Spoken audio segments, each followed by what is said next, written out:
actually think almost more than Matt Gaetz, Tulsi Gabbard's appointment is devastating. And let's be very clear, a Tulsi Gabbard nomination is a pro-war nomination globally.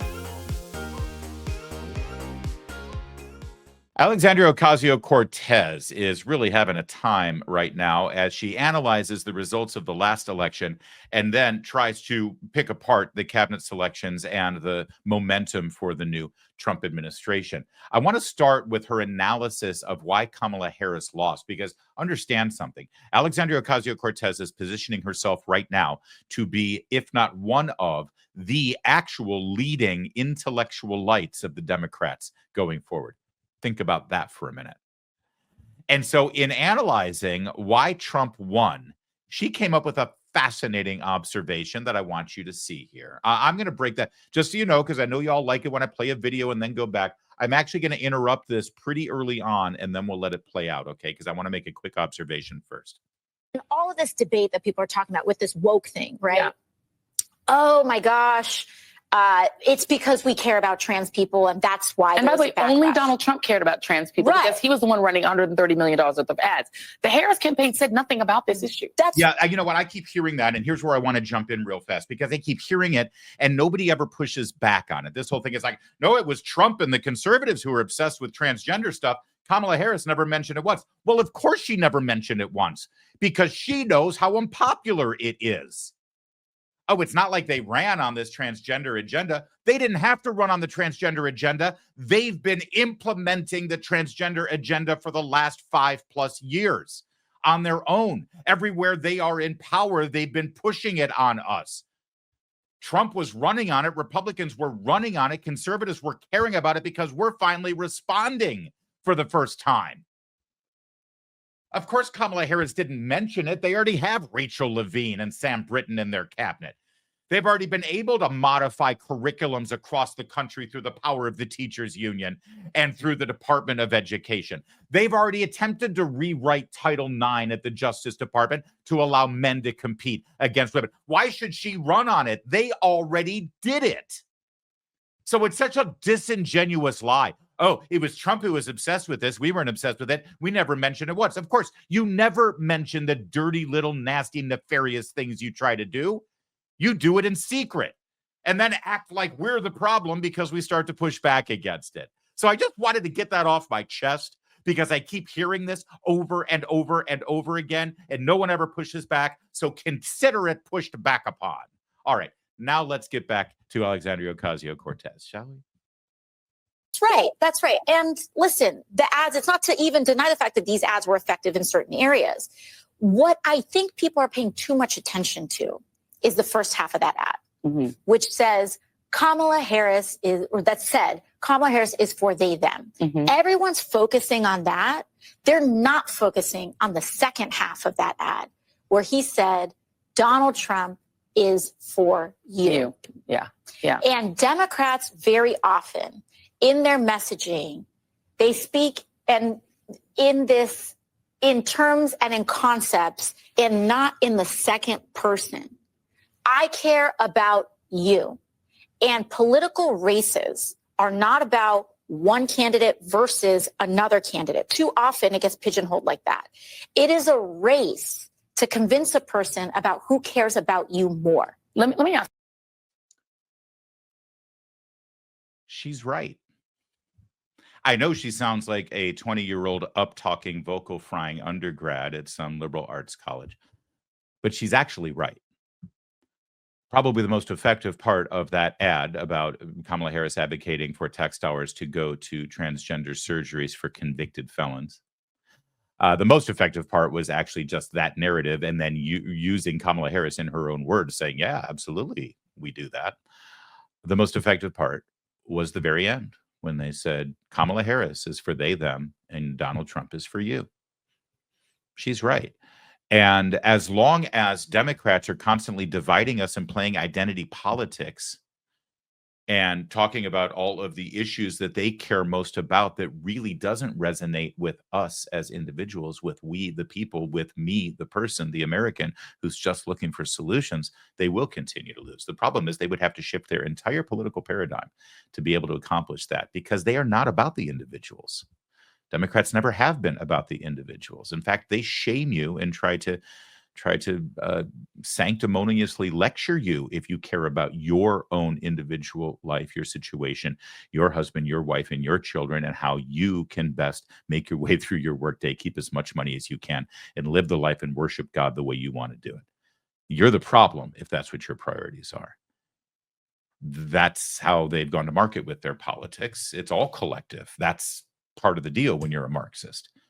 Now, AOC may be advocating here for some sort of shift in vernacular, but she's not talking about a shift in their perspectives or their policies. She's a Marxist, and they'll continue to be Marxist. The only difference is they need to rebrand their Marxism. So keep a keen lookout for that because she isn't wrong. She isn't wrong.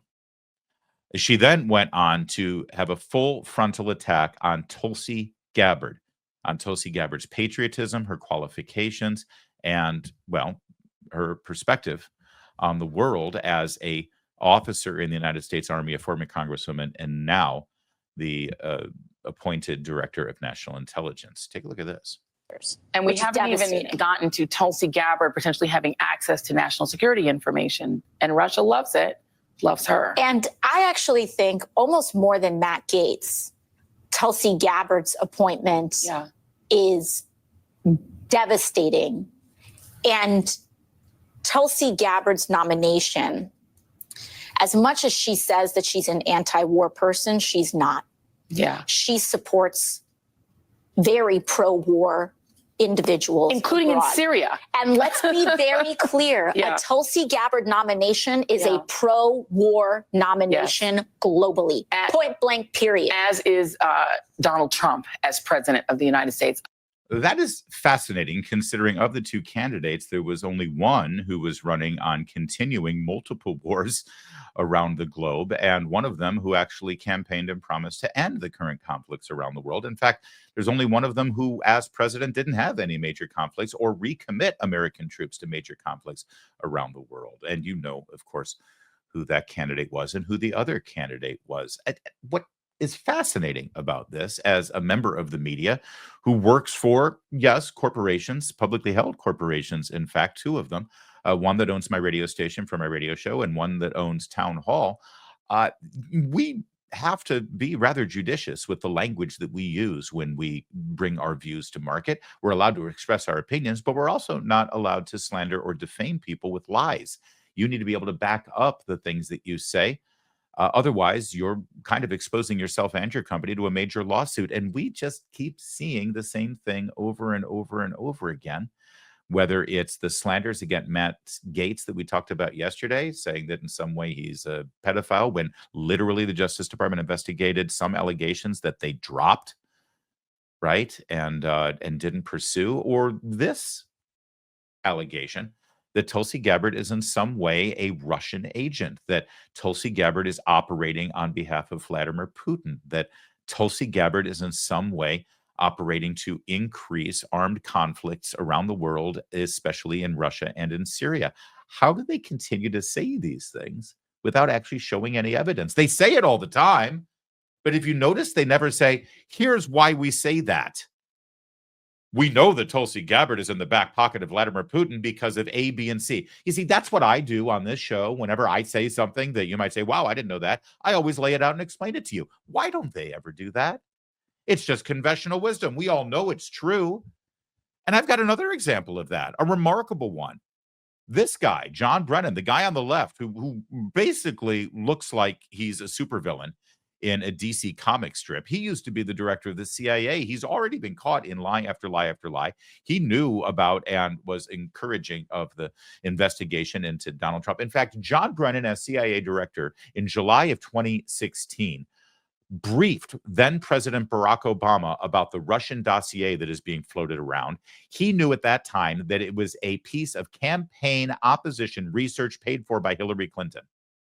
But then when he, as CIA director, found out that the FBI had instigated an investigation into the Trump campaign, he let it go, even though he knew it was fiction. And yet now he is an expert to bring onto cable news to talk about national security issues and the intelligence community. So here's John Brennan. Brennan, your thoughts about Tulsi Gabbard? Well, Nicole, I think you and Tom Nichols have done a great job just underscoring all the concerns that people have about this appointment. Clearly, Tulsi Gabbard has taken actions and made statements over the past several years that really raise serious questions about her common sense, her judgment, as well as her political sympathies. Cozying up to Putin as well as to meeting with Bashar Assad, I think really does show that she doesn't have the type of perspective that is needed for somebody who's going to head up these 18 intelligence agencies. And as Tom Nichols said, she doesn't have any qualifications. The Director of National Intelligence, that's a really serious position and a very complex and complicated one that requires somebody who actually has an understanding of the intelligence community. It's like an orchestra conductor of all the different agencies and departments that are involved in the intelligence process. And I don't think she understands even the instruments that are involved in this orchestra, nor has she had any experience at the strategic level of running and leading a large, complex organization. And the Director of National Intelligence is, according to legislation, the president's principal intelligence advisor, the person who is responsible for making sure that the president's daily brief is put together in a very sound and forthright manner, the person who puts together the budget and the priorities of the intelligence community. So I know that this appointment is sending shockwaves here in the United States, but also around the globe in terms of, is this really somebody who Donald Trump is going to entrust with the care and the leadership of the intelligence community? An unserious pick for a serious position. All right. So let's unpack that. She cozies up to dictators like Bashar Assad and Vladimir Putin. He questioned her loyalty and where her fealty stands, and questioned her intelligence and competence, I guess because, she's a woman? Not sure, because he didn't give any actual example. I mean, she is a military officer. She was a congresswoman. And oh, gosh, what can I tell you? That's just John Brennan, again, slandering cabinet pick with all of this very loose language that can easily go down as defamation. And NBC News seems just fine with it. In fact, we have one more example of this that was shown out yesterday. This one, again, on MSNBC, this time specifically with regard to Pete Hegseth, the nominee for Secretary of the Treasury, Secretary of Defense. This woman is Sherrilyn Ifill. She is the Civil Rights Chair at Howard University and used to head up the NAACP. And we're going to watch this one twice. Let's watch it once all the way through.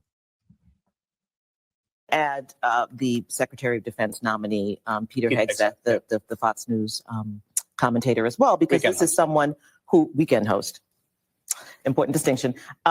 This is someone who, is known to be a white supremacist, known to be an extremist, whose platform, whose book is basically about his opposition to the advancement of Black officers to the top brass. Wow. So again, you're on a television program for a major corporation, Comcast Universal, and a major news brand, NBC News, and you just say he's a known white supremacist, and you're the host of that show, Chris Hayes, and you're going to say, wait, why do you say that? Explain that. Back that up. We can't just call somebody a known white supremacist. That would be defamatory. That would actually be quite damaging to say that about somebody from a position of authority like you are, Professor Ifill at Howard University. But you see, that never happens. It's just goes by, and it's shocking to watch. But there's something else here that I just think is delicious. And add the Secretary of Defense nominee, Peter Hegseth, the Fox News commentator as well, because this is someone who, weekend host, important distinction. Did you catch that?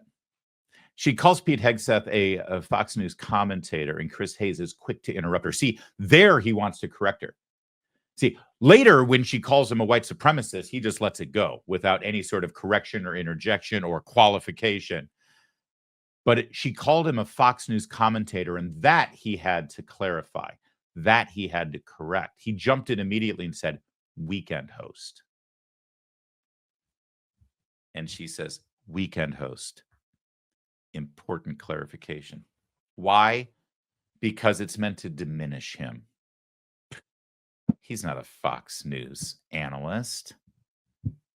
He's just a weekend host. He's merely a weekend host. He's just a weekend host. They couldn't even get a daily host. They couldn't even get a primetime host. They had to settle for a weekend host. That's what that move is. It's meant to demean and diminish and belittle and have a little inside joke. You saw her face when he said that. Someone who weekend host. Important distinction. You see the smile, you see the grin. That's right. He's just a weekend host. Well, let me tell you something, Chris Hayes. It's true. Pete Hegseth was a regular weekend host for Fox and Friends weekends. And if you check the ratings, you will see, of course, you know where I'm going. Fox and Friends weekends featuring Pete Hegseth, our future Secretary of Defense, has the highest ratings of any cable news show on the weekends in the morning, certainly higher than anything on MSNBC, but even more than that.